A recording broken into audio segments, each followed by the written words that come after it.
আপন মানুষের মুখেই শুনেছি তোমার দিন শেষ, বললেন সাকিব খান। ঢাকায় চলচ্চিত্রের সুপারস্টার সাকিব খান এবারের কোরবানি ঈদে নিয়ে আসছেন তাণ্ডব। নির্মাতা রায়হান রাফির পরিচালনায় সিনেমাটি নিয়ে দর্শকদের আগ্রহ এখন তুঙ্গে।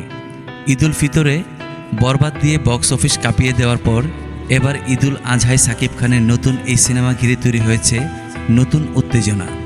তবে এই সাফল্যের পিছনে রয়েছে দীর্ঘ পথ চলা, আত্মত্যাগ আর সংকটময় মুহূর্তের গল্প। 25 বছর পূর্ণ করলেন সাকিব খান বাংলা চলচ্চিত্রে। অভিনয়ের রজত জয়ন্তী উপলক্ষে সম্প্রতি মেরিল প্রথম আলো পুরস্কারের 26তম আসরে পেয়েছেন বিশেষ সম্মাননা।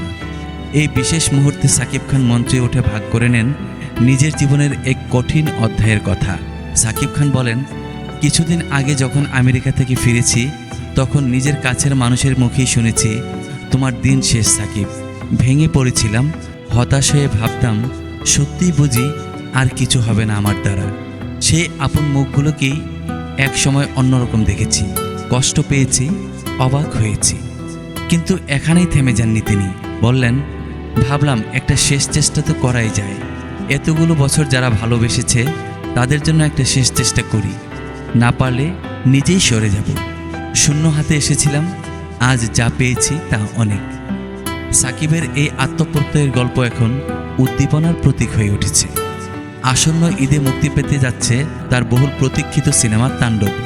সিনেমাটিতে সাকিব খানের সঙ্গে রয়েছেন জয়া আহসান ও সাবিলা নূর। বিশেষ ক্যামিও চরিত্রে দেখা যাবে শরীফুল রাজকে।